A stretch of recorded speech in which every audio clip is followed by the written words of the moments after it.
महाराष्ट्र के deputy chief minister इस तारीखी शहर को आए थे और आकर गैर जरूरी मेरा नाम अपनी जबान पर लाए। हाँ, देवेंद्र फडणवीस बोले, सुनो ओवैसी, ए देवेंद्र फडणवीस, याद रखो तुम मेरी जबान का मुकाबला नहीं कर सकते ना। अगर तुम मोदी अमित शाह भी बैठ गए तो मेरी जबान का मुकाबला नहीं कर सकते। इन्हों क्या बोले, ए ओवैसी, वो क्या बोले, ये वोट जिहाद, धर्म युद्ध। हम इलेक्शन कमीशन ऑफ इंडिया से पूछना चाहते हैं, क्या ये जबान इलेक्शन के कानून के ताबे है या उसके खिलाफ है? इलेक्शन कमीशन ऑफ इंडिया जवाब दो। ये महाराष्ट्र के चीफ इलेक्टरल ऑफिसर से हम पूछना चाह रहे हैं, मेरा नाम लेकर जिहाद का नाम लिया जा रहा है, धर्म युद्ध का नाम लिया जा रहा है, क्या ये इलेक्शन कानून के खिलाफ नहीं है? क्या ये मॉडल कोड ऑफ कंडक्ट के खिलाफ नहीं है? ये लोकशाही है, जमहूरियत है, यहां पर धर्म युद्ध और जिहाद कहां से आ गया फडणवीस? खैर, तुमने बोला, अब तुमको खुजली होगी अब जब मैं बोलूंगा यहां से। अब सुनो देवेंद्र फडणवीस, तुमने कई एमएलएस को खरीद लिया, चोरी कर ली, तो तुमको क्या बोला जाए? डाकू बोला जाए या चोर बोला जाए?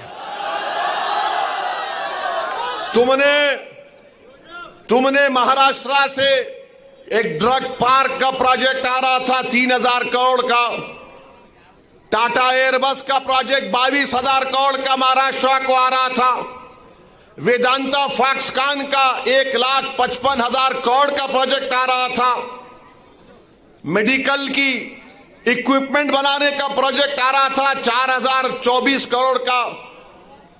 अरे देवेंद्र फडणवीस, तेरे को इतनी हिम्मत नहीं हुई तो रोक दिया उसको, गुजरात कहे को जाने दिया रे? हाँ, 1,80,000 करोड़ का प्रोजेक्ट महाराष्ट्र को नहीं आया, गुजरात को चले गया। क्यों? तुम तुम्हारे पप्पा जी से डर गए थे मोदी के? ये फिर आप देखो। और हम बताना चाह रहे हैं, फडणवीस ये समझते हैं क्योंकि वो फडणवीस हैं तो असदुद्दीन ओवैसी को दबा सकेंगे, क्योंकि वो फडणवीस हैं तो ये चाहते हैं कि लोग उनके पैरों के पास बैठ जाएं। वो फडणवीस हैं तो ये समझते हैं कि वो मुझे जिहाद या धर्म युद्ध के नाम से पुकारेंगे। वो फडणवीस हैं तो समझते हैं कि मैं असदुद्दीन ओवैसी को नीचे गिराऊंगा। अरे देवेंद्र फडणवीस, तुम जिस चीज को लाना चाहते ना औरंगाबाद में, वो चीज कभी नहीं आएगी इंशाअल्लाह ताला। मैं लिख के रख रहा हूं, वो इसलिए नहीं आएगी फडणवीस क्योंकि बाबा साहेब अंबेडकर ने जो संविधान बनाया उसमें फडणवीस भी बराबर है, ओवैसी भी बराबर है, कोई ऊपर कोई नीचे नहीं है। और फडणवीस, मैं तुमको चैलेंज कर रहा हूं, तुम महाराष्ट्र में किधर भी हो, तुम्हारी जबान पर दूल्हे भाई का नाम तो आ गया ना। अब तुमसे मैं कह रहा हूं फडणवीस, तुम्हारी जबान से जरांगे पाटिल का नाम निकलेगा, जरांगे पाटिल का नाम निकलेगा फडणवीस, तुम्हारी जबान लड़खड़ा जाएगी जरांगे पाटिल का नाम लेने से। बोलो, हिम्मत है तो बोलो फडणवीस, जरांगे पाटिल बोलो। तुम नहीं बोलेंगे? बोलेंगे नहीं, ओवैसी बोल सकता हूं, दूल्हे भाई है, मेरे भाईजान है, बोलूंगा।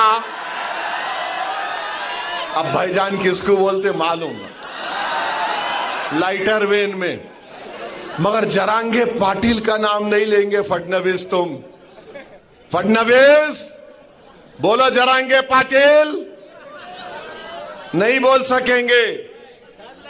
डर नहीं लगता, कच्ची हो जा रही पूरों की। और देवेंद्र फडणवीस, तुम बार बार जिहाद जिहाद बोलते।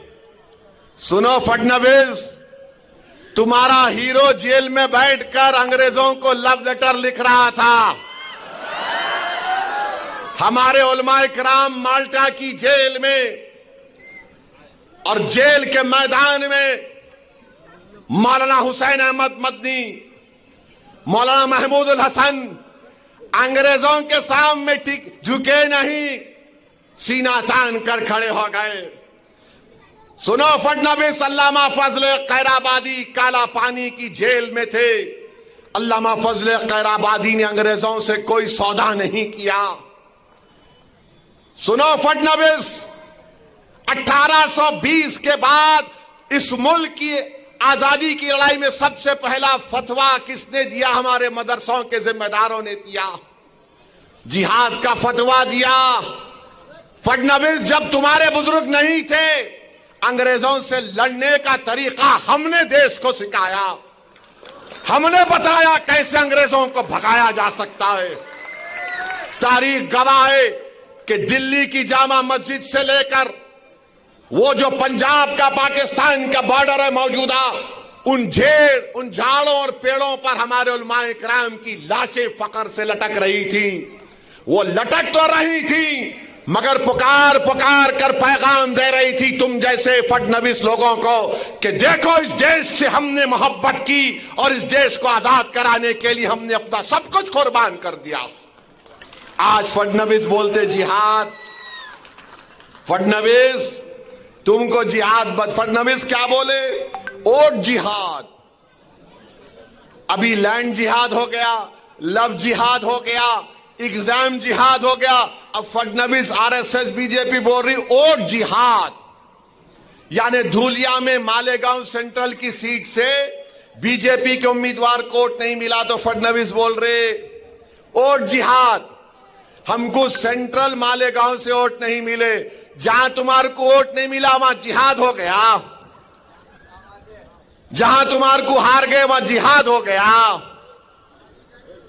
तुम गुजरात में भी एक सीट हार गए, कैसा हारे बोलो? तुम हैदराबाद में मेरे खिलाफ हार गए, कैसा हारे बोलो?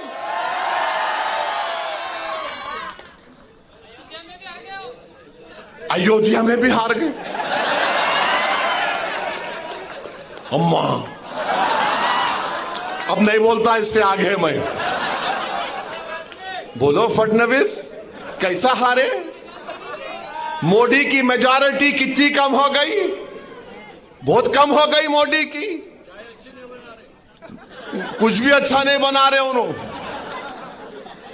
अब बोलो, मगर मेरे भाई मालेगांव सेंट्रल की बात फडणवीस ने की। 1818 में अंग्रेजों और मराठाओं की जंग हुई थी, तीसरी जंग। मराठाओं की फौज में मुसलमान थे। कौन सी तारीख को? 1818। फडणवीस, तुम तारीख में वीक हो, तुम्हारे को नहीं मालूम, तुम हिस्ट्री नहीं जानते। कुछ भी नहीं जानता, छोड़ो उन्हें। तो 1818 में अंग्रेजों के खिलाफ मराठाओं ने जंग की थी और उस जंग में मुसलमान थे। मुसलमान मालेगांव के किले पे खड़े हो गए और अंग्रेजों को से मुकाबला किया। उसमें 30 से ज्यादा सिपाही शहीद हो गए और अंग्रेजों को, उन मुसलमानों को जो मराठाओं की फौज में थे, 36 तोपों को इस्तेमाल करना पड़ा। 8000 गोले गिराए, 35,500 गन पाउडर इस्तेमाल करना पड़ा। फडणवीस, ये वो मुसलमान जो मराठाओं की फौज में मालेगांव के किले में खड़े हो गए थे और अंग्रेजों को मुकाबला किया। फडणवीस, तुम्हारे पूर्वज नहीं थे, ओवैसी के पूर्वज थे जो अंग्रेजों से जिहाद कर रहे थे। और फिर 1921 में मालेगांव में इनकलाबियों ने खिलाफत नॉन कॉपरेशन मूवमेंट के बाद मालेगांव के किले पे चढ़ गए। अंग्रेजों का झंडा हमने निकाला, फडणवीस तुम्हारा हीरो नहीं निकाला। हमारे बुजुर्गों ने झंडा निकाला, मालेगांव शहर को कब्जा कर लिया। और उसके बाद अंग्रेजों ने क्या किया? बोलो फडणवीस, मरने वालों में, शहीदों में तुम्हारा नाम था या ओवैसी के बाप दादा का नाम था? बोलो नाम क्या था? सुनो फडणवीस, शहीदों का नाम जिन्होंने 1921 में अंग्रेजों का झंडा निकालकर हिंदुस्तान के झंडे को लहराया। शहीदों में नाम सुलेमान शाह, इस्माइल अल्लाह रखा, शाहीन बिकारी, शाबान बिकारी, बुद्धू, फरीदास, अब्दुल गफ्फार, ये तमाम को फांसी पे लटका दिए। फडणवीस तुम्हारा हीरो अंग्रेजों को लव लेटर लिख रहा था, I love you, I love you. हम आई लव यू नहीं बोले अंग्रेजों को, हम बोले वी हेट यू, तुमको निकलना पड़ेगा भारत से। तुम आकर हमको जिहाद सिखाओगे फडणवीस? अरे तुम जिहाद का जे नहीं जानते, तुम हमको क्या पूछ रहे हो?